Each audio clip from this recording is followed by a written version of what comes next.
All right, let's talk about financial freedom. And here's the thing you gotta know right off the bat. This isn't some secret club just for the super rich. No way. It's a journey anyone can take, a skill you can learn, starting, well, right now. So let's get into it. But before we dive in, I want you to just pause for a second. Ask yourself, what does financial freedom really mean to you? Seriously, is it owning your own home, no mortgage? Or maybe it's just, that feeling of going to sleep at night without that knot in your stomach about next month's bills. Whatever it is for you, you've got to know your destination before you can even think about drawing the map to get there. And, this quote from Dave Ramsey, it just hits the nail on the head. It's so true. You either manage your money or the lack of it is going to manage you. See, this whole thing isn't just about getting rich. It's about taking back control of your life. It's about empowerment, plain and simple. Okay, so here's our game plan. We're going to walk through a really clear 5-step roadmap. First, we'll figure out what financial freedom even is. Then we'll hit step 1, assess your finances. Step 2, create your plan. Step 3, build your foundation. Step 4, grow your wealth. And finally, step 5, maintain your momentum. Let's do this. So let's kick things off with that big question. What is financial freedom? Because it's so much more than just having a huge number in your bank account, right? It's about that peace of mind, that feeling of security, knowing you're ready for whatever life decides to throw at you. That's the real prize here, the freedom to live your life your way. And the tool we use to get there, it's called financial planning. And Nate, let's get one thing straight. This isn't some crazy, complicated thing only for millionaires. Not at all. It's really just about creating a roadmap for your money. It doesn't matter if you're a fresh grad drowning in student loans or a family just starting out. Having a plan is absolutely essential. Which leads us right into step 1. Assess your finances. I like to call this the first brave step because, it takes a little courage. It's all about taking a totally honest, no judgment look at where you stand right now. That's the only way you can make smart moves going forward. Okay, and the number one thing to look at here, it's your net worth. Just think of it like a snapshot of your financial health. It's that one single number that tells you the whole story. It's literally just everything you own minus everything you owe. It's your financial bottom line. So let's break that down because it's super simple. On one side, you have assets. These are the things you own that have value. Cash in the bank, your investment accounts, your house. Then on the other side, you've got liabilities. These are the things you owe. Credit card debt, student loans, your mortgage. And the whole game, really, is to make that asset column grow and that liability column shrink over time. All right, on to step 2. Create your plan. Now that you know where you're starting from, it's time to actually draw the map. And your most powerful tool for this? A budget. And please, forget everything you think you know about budgets being restrictive and no fun. Think of it as a tool that helps you spend your money on the things you actually care about. This really gets to the heart of it.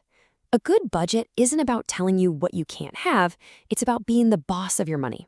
You're proactively telling every single dollar where it needs to go, instead of getting to the end of the month and wondering, wait, where did it all go? You're giving every dollar a job. And if you're kind of scratching your head thinking, where do I even start? The 50-30-20 rule is an awesome guideline. It's super straightforward. The idea is that roughly 50% of your take-home pay goes to your needs. Rent, groceries. 30% goes to your wants, the fun stuff. And then, this is the important part, 20% goes straight to savings and paying off debt. Okay, that brings us to step 3, build your foundation. This is where we get into the action. It's time to battle the 2 biggest monsters that can totally wreck your financial plan: high interest debt and those surprise emergencies that always pop up. So when you're staring down a pile of debt, you've basically got 2 popular and really powerful ways to attack it. First, there's the debt snowball. With this one, you focus on paying off your smallest debt first. Why? Because you get these quick little wins that feel amazing and build momentum. Then you've got the debt avalanche. Here, you target the debt with the highest interest rate first. This is the one that's going to save you the most money in the long run. Honestly, there's no right or wrong answer here. It's all about picking the method that feels right for you and your personality. Next up, we need a safety net. An emergency fund is basically your financial shield. It protects you when life throws you a curveball. And so it doesn't feel like this impossible mountain to climb. Just start small. Seriously, aim for just $500 to start. That'll cover most small surprises. Once you hit that goal, then you can work on building it up to cover a solid 3 to 6 months of your essential expenses. And now for the really fun part. Step 4, grow your wealth. You've got your foundation built, you got your safety net. Now it's time to start planting some seeds for the future and really making your money start to work for you. Okay, listen up because this is probably the most important thing I'm going to say. If your employer, your job, offers a 401k match, you have to contribute enough to get the full amount. I'm talking, it's literally free money. It is one of the highest guaranteed returns you will ever get on your money, period. Please, please do not leave this on the table. And the reason it's so important to start early is because of this magical thing called compound interest. All it means is that your earnings start generating their own earnings. It's like a snowball rolling downhill. And that's why time is your biggest ally. It's not about timing the market, it's about time in the market. Time is your greatest asset as an investor, for sure. Feeling a little overwhelmed with all the options? I get it. So here's a super simple priority list that just cuts through all the noise. Number 1, get that 401k match. That's the free money. Always do that first. Number 2, get rid of that expensive, high-interest debt that's just dragging you down.